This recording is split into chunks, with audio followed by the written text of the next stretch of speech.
All right, folks, welcome to the October 30th EKG case of the week. Today's actually October 31st, Tuesday. It's Halloween Day. Hope everyone has had a fun and safe Halloween. You probably all are on insulin infusions by now. I know I certainly am after all the junk that I've eaten. And anyway, the case of the week, actually, before we even get into the case of the week, I want to tell you about the study of the week, or a study of the month, maybe even the study of the year. I love this study that just got published in the American Journal of Cardiology only about 2 weeks ago.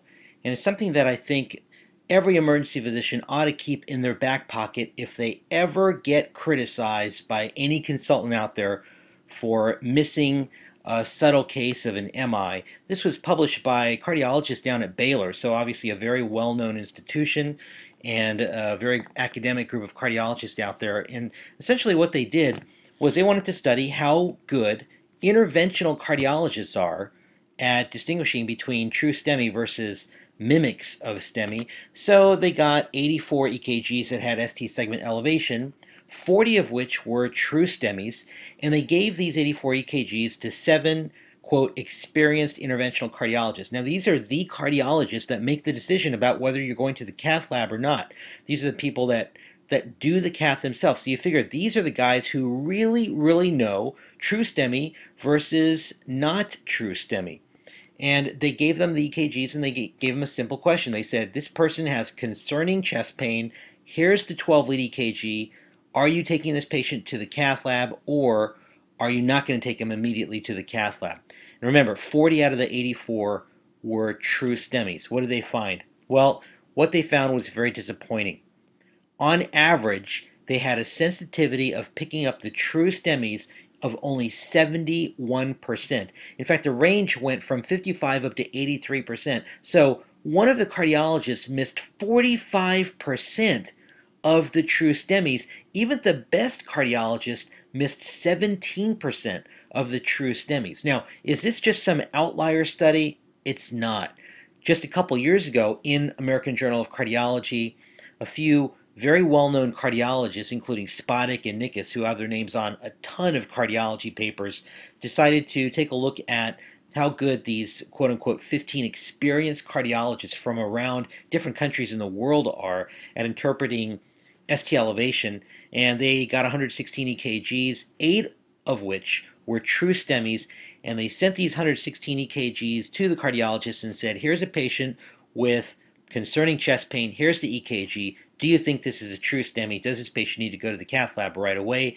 And again, they handpicked these 15 experienced cardiologists. It wasn't just random cardiologists, but they were handpicked. And what they found was that on average, these experienced cardiologists, handpicked, missed 25% of the true STEMIs. In other words, they missed 2 out of the 8 true STEMIs.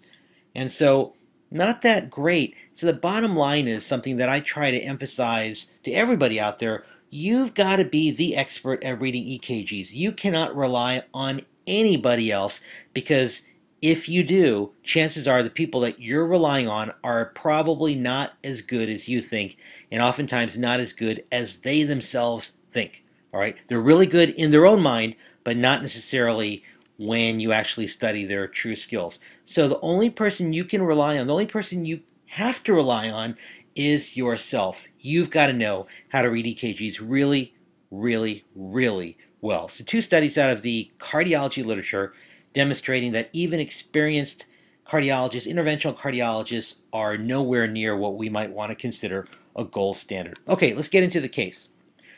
And this is a subtle type of case, but it's one that you ought to know. Here's an 87-year-old man who comes in with nausea and diaphoresis. Here's the 12-lead EKG, and I'll show you the baseline. Here's the baseline. All right, now I'm going to go back for a second to the original EKG. This patient came in with somewhat atypical symptoms, and the true story behind this case was that the EKG was interpreted as normal and no significant change from the old EKG, which you're looking at right here. That was also, by the way, the formal interpretation. Normal EKG, no significant change from the old EKG. So this was felt to be fairly non-cardiac, but he's 87 years old. He's got nausea, diaphoresis. somebody that age, you can always admit them to the hospital for dehydration. So they decided to go ahead and admit the patient to the hospital for dehydration. There's no beds upstairs. Imagine that. So he got stuck in the emergency department, and about an hour later, 2 hours later, he started getting a little bit more diaphoretic, and so they decided at that point to repeat the 12-lead EKG, and here's what he's got.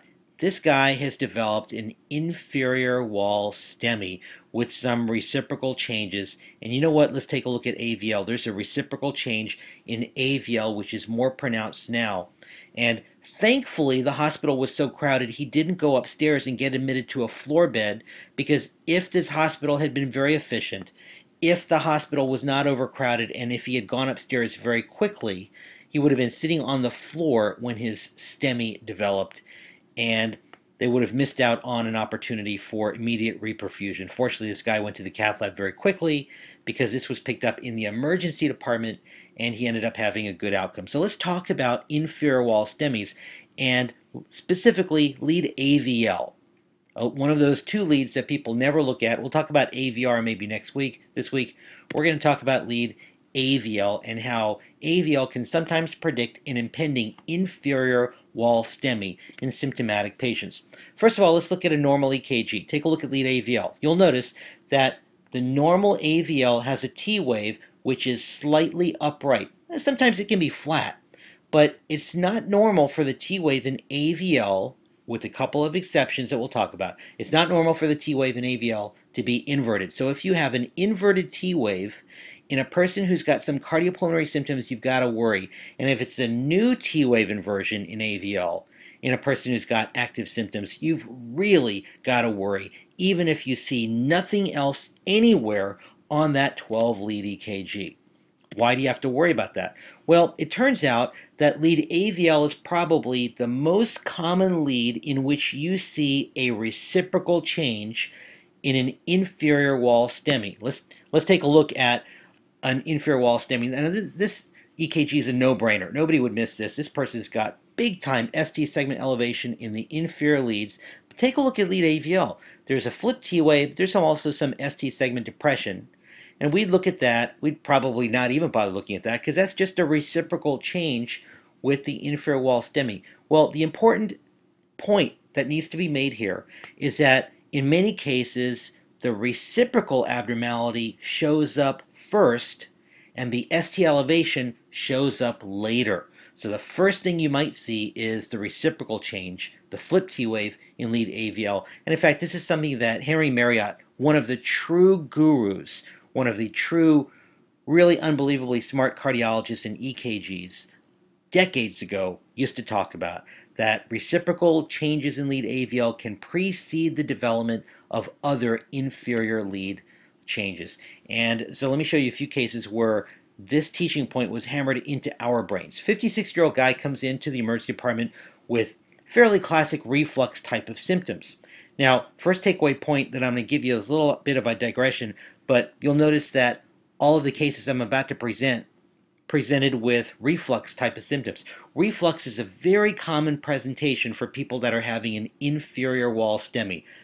I don't know the exact pathophys for that. I'm guessing that it has to do with the fact that patients with inferior wall STEMIs, maybe they have a little diaphragm irritation, so they have some belching, burning. Again, that's a guess. I'm just guessing at that. But please bear in mind that reflux is oftentimes the initial presentation for an inferior wall STEMI, not chest pain. So be careful about writing reflux on the chart. Just think twice. Anyway, this guy had what was thought to be such clear-cut reflux symptoms. He just went right back to our fast track.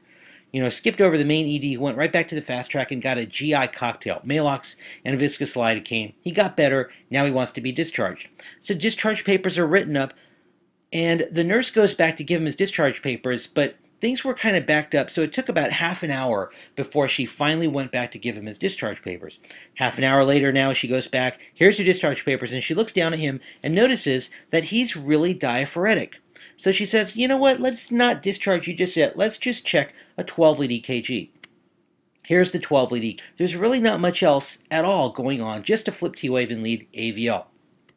This is interpreted as normal, no significant change from a baseline EKG that I'm showing you up here. And that was the formal interpretation. So he's still getting a little bit better, but you know what? He gets a little bit more Maalox, and his symptoms this time are not completely gone. And in fact, he's still a little diaphoretic. He says he's a little bit better, but he's still looking kind of sick. So they decide to just keep him around and get serial EKGs, and let's watch what happens with his serial EKGs. So here's the first EKG I just showed you a second ago. Here's the first EKG. All you see is a flipped T wave. His symptoms are not getting better, so next EKG is obtained about 20 minutes later. Here it is. T wave and AVL is getting worse, and then about 20 minutes later, STs are now starting to rise. He's developing inferior STEMI, and 20 minutes later, just before he heads up to the cath lab, he's got a full-blown inferior wall STEMI. And take notice of the fact that in this inferior wall STEMI, the very first abnormality that showed up was nothing more than just a new flipped T wave in AVL. The reciprocal change showed up first. That's it. Next case, 47-year-old guy, once again coming in with, you guessed it, reflux symptoms, burning, belching, nausea. He has no prior history of gastroesophageal reflux, and he does have a prior history of cardiac disease, but his symptoms are so clearly reflux that they decide to give him some antacids, Maalox, and some ranitidine. And he gets mild improvement. They go ahead and they get a 12-lead EKG. Here's the 12-lead EKG on this guy, and you'll notice that he's got a flipped T wave in lead AVL. And here's his old EKG. So his old EKG did not have that, so he's got a new flipped T wave in AVL. On his baseline EKG, you'll also notice that he's got evidence of his previous anteroseptal MI. He's got Q waves in V1 and V2 and poor R wave progression. So he's had a previous anteroseptal MI and wave in V3. So here's the formal interpretation on this EKG. Old anteroseptal MI, no significant change from his baseline. All right, that's the ED interpretation. That's the EKG machine's interpretation. That's the formal interpretation on this guy. So what ends up happening? Well, he gets better, so he gets discharged. Well, his symptoms got worse, and so 2 hours later he comes back with worsening symptoms. Now he's diaphoretic, and so when he comes back, they get some EKGs on him. And let's look at his progression of EKGs. Here's the EKG I showed you from his first visit. This is 2 hours ago. I showed you this a second ago. Now he comes back 2 hours later with worsening symptoms. So let's get a new EKG. Here's the new EKG. Notice T wave and AVL getting worse. Still nothing else going on. And then about 20-30 minutes later, he gets another EKG, and boom, he's got an inferior wall STEMI. And once again, the only thing that showed up on his first EKG was nothing more than just the reciprocal change in AVL. His ST started to rise later on. Okay? Let's look at another case. This was probably about a year ago at one of our affiliate hospitals. The ED's completely booked. Every bed's taken. 55-year-old woman comes into triage with some very atypical type of chest pain. It didn't really sound cardiac, but she's 55, so we got to get a quick 12-lead EKG. Here's the 12-lead EKG from triage. It's unremarkable, okay? So there's no trick questions here. This is a pretty normal-looking EKG. So she's got atypical chest pain. She's got a normal EKG. There's no beds in the ED. You know what? She's probably okay to go back out to the waiting room to sit for a little while. So that's what happens. She goes back out to sit in the waiting room for a little while. Finally, a bed opens up, maybe an hour, maybe 2 hours later. And so bed opens up. She gets brought back into the main emergency department. And so when she comes back into the main emergency department, she's still having this atypical chest pain. So you know what? Let's get another EKG and just make sure nothing's changed. Take a look at lead AVL. This is the triage EKG. Now, an hour or two later, she comes in. She gets put in a room. Here's the new EKG. She's got a new flipped T wave, subtle, but she's got a change in that T wave, flipped T wave in lead AVL. So is that going to predict that she's having an inferior 20-30 minutes later? Here's her EKG, and this was just before she had a cardiac arrest. They ended up getting her back. They sent her to the cath lab. She had a 100% RCA lesion. Fortunately, she ended up doing okay. And notice, once again, the first thing that showed up in her inferior STEMI was nothing more than just a subtle flipped T wave in lead AVL. I've got a few other cases. I'm going to spare you the time of having to look through other cases also. Please remember this simple point. A new flip T wave in AVL in a symptomatic patient can be the first sign of an inferior STEMI. So if you have any doubts, just get some serial EKGs and you might be surprised to pick up an inferior wall STEMI. Now, it's important to remember that there are a couple normal variants as well. Patients with a left bundle branch block almost always will have a flip T wave in AVL. That's no big deal. That's completely normal for a patient with a left bundle branch block. No worry. Patients with LVH, long-standing LVH, can produce that strain type of pattern. Sometimes it's referred to as LVH with a repolarization change. And these patients can have flip T waves in AVL and 1 also. And so if you have a patient with LVH that's long-standing, they may have a flip T wave in AVL and lead 1, and that is not to worry. That's completely normal. Now, one caveat here is that if you do have a flip T wave in AVL, it should always also be associated with the flip T wave in lead 1. If it's only in AVL but not in 1, that's not strain, okay? So 1 and AVL should show similar findings. They both have flip T waves, or neither has flip T waves with LVH, okay? So the two normal variants that can give you a flip T wave, left bundle, and LVH. But if you're not looking at left bundle and you're not looking at LVH, and you've got a new flip T wave in AVL in a person who's got some acute cardiopulmonary symptoms, you've got to worry that that person is on their way to having an inferior wall STEMI, or even a non-STEMI, but in these cases I'm showing you an inferior wall STEMI. At the very least, just have that patient sit around in the ED for an extra half an hour, maybe an hour. Get a couple more EKGs before you blow it off. Make sure that nothing is evolving. You may be surprised to find that in that next hour, that person doesn't evolve into a true STEMI. So when you see that new flip T wave in AVL in a person with acute symptoms, be careful, watch them, get some serial EKGs, and you might just pick up a new.